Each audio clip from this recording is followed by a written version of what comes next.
Salut à tous et bienvenue sur la chaîne. On se retrouve aujourd'hui pour parler du film Scream 6 qui est sorti au cinéma le 8 mars 2023. Le film va durer aux alentours des 2 heures et il a été réalisé par Tyler Gillett et Matt Bettinelli-Olpin. Pour ce sixième film, on va retrouver les survivants des anciens Scream, plus précisément ceux du cinquième en grande partie, qui sont partis de la ville où ils habitaient juste avant pour aller à Hollywood. Ils vont essayer de fuir leur passé, tu vas pouvoir t'en apercevoir en visionnant le film, mais certains y arrivent plus que d'autres, certains ont moins de difficultés à surmonter ça, d'autres ont plus de séquelles, donc ça tu verras ça vraiment dans le film. Et puis ils vont essayer d'avancer, de passer à autre chose, et ils vont se retrouver de nouveau confrontés à un nouveau tueur en série.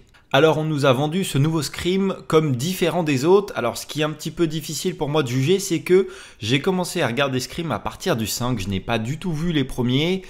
Je trouve qu'il y a énormément de références à sa propre saga dans ce genre de film, donc voilà, il y a pas mal de trucs où je suis un peu largué, donc j'ai vu le 5 et là maintenant le 6. De ce que j'ai pu m'apercevoir, c'est que par rapport au 5 et de ce qu'est Scream habituellement, il y a de la nouveauté, on a essayé de changer les choses, ça a été dit dans le film d'ailleurs, ils aiment bien un petit peu s'auto-citer dans ce genre de film, je l'avais déjà vu dans le 5. Et donc voilà, on a essayé de changer les choses, il y a pas mal de nouveautés, de choses qui ont été faites à l'inverse un petit peu de ce qu'on faisait avant. On a un Scream qui est beaucoup plus gore et beaucoup plus violent que le 5, alors personnellement ça me dérange pas, j'ai beaucoup apprécié d'ailleurs cette chose, on n'a pas hésité à te montrer les choses, quoi. Si on te plante avec un couteau, on l'a montré vraiment. Et on a montré encore des personnes plus dérangées que dans les précédents. Dans le 5, c'était violent, mais pas autant que celui-ci. Je trouve que là, on a vraiment montré, il te plante un couteau dans le ventre, il te découpe en deux. Voilà, on n'a pas peur de te montrer la scène et on va pas tourner un petit peu la caméra, histoire que tu ne vois que le début, pour que tu sois satisfait d'avoir vu de la violence, mais pas trop quand même. Voilà, là on y va vraiment, on se cache pas du tout. On se cache pas ce qu'on nous a vendu dans la bande-annonce, on nous a vendu un tueur complètement différent, ce qui est vrai. Sans te spoiler, tu verras que voilà, rien n'a été fait un petit peu comme ils auraient pu le faire dans les anciens, même si tu as énormément de références et on reste toujours fidèle à ce qu'était Scream, mais voilà, on va vraiment pas hésiter à changer complètement ce qu'étaient ces règles un petit peu au début. Tout au début du film, tu vas avoir les écritures qui vont te présenter, les productions, etc. Et j'ai bien aimé, tu as une petite sonnerie de téléphone qui fait référence au début des Scream où le tueur appelle direct. Et ils vont se servir de cette sonnerie pour commencer directement le film. Donc j'ai bien aimé le petit clin d'œil et qu'on ne perde pas de temps non plus pour commencer. Et puis dès le début du film, ça va avec la sonnerie, on ne perd vraiment pas de temps. Il doit se passer quoi, 5-6 minutes avant qu'il y ait déjà un meurtre, avant qu'on aperçoive directement le meurtrier. Donc c'était plutôt agréable de ne pas tourner autour du pot, qu'on ne mette pas 10 ans à nous présenter l'évolution qu'ont eu les personnages entre temps. Des fois, voilà. Peut-être qu'il y aurait pu en avoir un petit peu plus Samantha est devenue ça, Tara est devenue ça, mais ça m'a pas gêné non plus parce que ça a été fait différemment, on nous l'a amené tout au long du film, tout en commençant les séries de meurtres, etc. On n'a pas perdu de temps, étant donné que le film dure déjà 2 heures, heureusement dans notre sens, sinon on aurait facile fait 2h30. Mais voilà, on perd pas de temps à te présenter ce qu'ils sont devenus, mais on va te le faire quand même tout en développant le film. J'ai remarqué aussi durant le film, c'est un film pas d'action, mais c'est un film d'horreur qui est violent, qui est gore, mais il y a quand même un léger humour qui est placé. Alors pas un truc où tu vas te bidonner de rire comme si t'allais voir une comédie, mais il y a un léger humour qui est placé, qui est assez sympa. Voilà, tu rigoles pas, mais ça te fait sourire.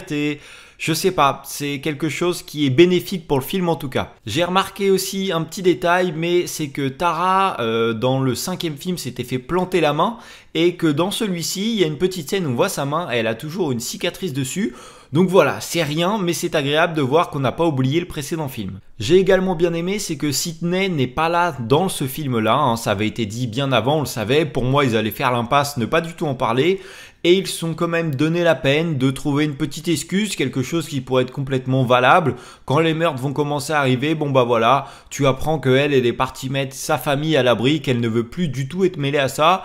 Je trouve que c'est pas mal, on aurait pu complètement ne pas en parler et puis voilà, personne ne se serait posé de questions puisqu'on avait dit qu'elle ne serait pas là, mais on a pris la peine de justifier son absence, donc c'est plutôt correct et sympa. C'est ce que j'ai dit aussi au début, mais c'est une série de films qui aime bien s'auto-citer un petit peu. Alors quand je dis ça, c'est qu'on parle de Scream comme une franchise, puisque dans le film Scream, à chaque fois, eux, c'est les SAB, je crois que ça s'appelle.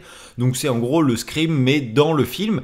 Et on aime bien, à chaque fois, j'avais déjà remarqué dans le 5, on s'auto-cite un petit peu, et là c'est ce qu'ils vont faire pour t'expliquer que en faisant ce film, ils ont vraiment voulu casser leur code, ils ont vraiment voulu faire des choses qui étaient inattendues pour que tu sois surpris, pour pas que tu te lasses, étant donné que je crois qu'ils étaient partis sur un Scream tous les 2 ans. Là, le Scream 5 était sorti l'année dernière, donc pour l'instant on est sur un Scream tous les ans. Et si tous les ans tu vois la même chose, on te change juste les tueurs, tu as une nouvelle enquête, et au bout d'un moment les gens vont se lasser. J'avais entendu que déjà le 1 et le 2 étaient pas trop mal et qu'après, bon, c'était pas folichon. Le 5, je sais que beaucoup de monde n'a pas aimé. Après, personnellement, j'ai découvert la franchise, donc j'ai plutôt apprécié. Mais pour le deuxième film que je vois de Scream, je suis content de ne pas avoir vu la même chose. J'ai essayé de me renseigner un petit peu sur ce qui se faisait. J'ai compris aussi quelques trucs en regardant justement le 5.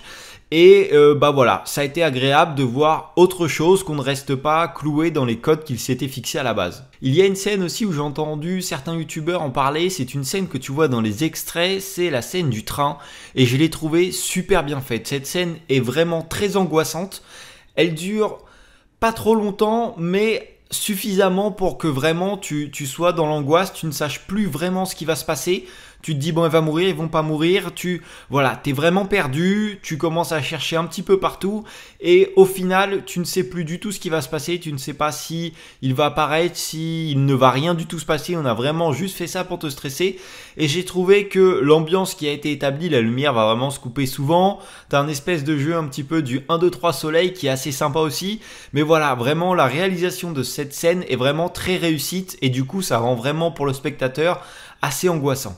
Alors ça par contre c'est un truc qui me dérange un petit peu dans ce genre de film. Après si tu n'avais pas ça tu n'aurais pas de film, mais à chaque fois par exemple ils vont se battre avec le tueur, ils vont lui mettre des claques, l'autre il va tomber par terre et à chaque fois c'est pareil, ils partent en courant. Putain mais tu l'as désarmé, t'as fait tout ce qu'il fallait, pourquoi il finit jamais? À chaque fois c'est pareil. Alors s'il finissait direct, bon ok il n'y aurait pas de film, mais à chaque fois c'est pareil. Ils vont le finir, l'autre il est désarmé, tout ce que tu veux, et au lieu d'en terminer et que ça soit fini une fois pour toutes, non ils partent en courant. Alors je sais pas si tu fais ça dans la vraie vie, mais je sais pas, personnellement, si je l'ai désarmé, finis-le, c'est fini, on n'en parle plus, mais non, ils partent en courant et à chaque fois on recommence. Et puis un deuxième truc, c'est que sous ce masque-là, à chaque fois, ça reste un être humain, c'est un mec comme toi et moi, et t'as l'impression qu'il ne va pas ressentir les coups parce qu'ils vont quand même prendre sacrément des coups dans la tronche pendant tout le film. Déjà, quand ils enlèvent leur masque, ils n'ont pas vraiment de marque. Alors qu'ils ont pris un moment et ils ont pris un support à couteau dans la tronche, je peux te dire que ça doit peser quand même un max. Et ils n'ont pas une seule trace de toutes les altercations qu'ils ont eues jusque-là, donc ça c'est un petit peu dommage. Et ouais, ils peuvent en prendre plein la tronche, mais ils se relèvent toujours. Et il y a eu ça aussi qui m'a dérangé dans le film. Il y a un des tueurs, il revient vraiment jusqu'à la fin et j'ai trouvé ça abusé. Que pour le film, voilà, il résiste un petit peu, ok, mais là c'était vraiment trop, il a dû se relever au moins 2 ou 3 fois, mais personne ne se relève jamais d'un truc pareil, donc ça c'est un petit peu dommage. Et puis t'as l'impression qu'ils sont immortels alors que c'est un humain comme toi et moi. Dans le pire des cas, ils ont un gilet pare-balles, donc voilà, ton gilet pare-balles ne résiste pas à un coup de couteau dans la tronche. Alors là, juste pour finir, on va passer à une section un petit peu plus spoiler. J'ai énormément apprécié, encore une fois, mener l'enquête. J'avais déjà beaucoup apprécié dans le 5e, où vraiment jusqu'à la fin, tu ne sais pas du tout ce qui va se passer. Et pour ce 6e opus, j'ai trouvé que c'était encore mieux parce que là, j'étais vraiment perdu jusqu'à la fin. J'avais un petit doute sur quelqu'un et au final, pas du tout, je me suis complètement planté. Donc voilà, ça c'était vraiment très agréable. Et puis la chose qui a changé, c'est que d'habitude tu avais soit 2 tueurs, soit un seul. Ça a été dit, là ils ont fait un petit résumé des autres films. Une fois ou deux, je crois qu'il y a eu un seul tueur, mais en général tu en as 2. Donc là pour celui-ci, je m'attendais à un seul tueur. Au final, tu en as eu 3. Donc c'était agréable, encore une fois ils ont cassé leur code comme ils l'avaient dit. Donc tu as vraiment 2 tueurs et un qui organise un petit peu. Et puis ce qui est agréable c'est que c'est des personnes que je ne soupçonnais pas. Et ils ont vraiment fait en sorte, de toute façon on est en section spoiler, donc ils l'ont tué une. Donc ouais ils ont tué une, donc pour moi c'était fini, elle était morte. L'autre c'était le flic et le troisième, bon je le soupçonnais un peu, ils en parlaient un petit peu trop. Mais voilà, j'ai vraiment apprécié être surpris jusqu'à la fin. Et puis oui, tout au long du film, on va vraiment faire en sorte que tu ne puisses jamais rester sur la même personne. Tu vas accuser lui, puis un tel va dire autre chose. Du coup, tu vas dire, ah bah non, ça peut pas être lui. Voilà, ils ont vraiment brouillé les pistes au maximum. Et personnellement, je n'ai pas réussi à savoir, à part au moment des révélations, qui étaient les vrais tueurs. Donc voilà, c'est tout pour ce Scream 6. N'hésite pas à me dire en commentaire ce que toi tu as pensé du film. Personnellement, j'ai passé une bonne séance où j'ai vraiment été accroché à mon film. J'étais vraiment dedans à fond pendant 2 heures.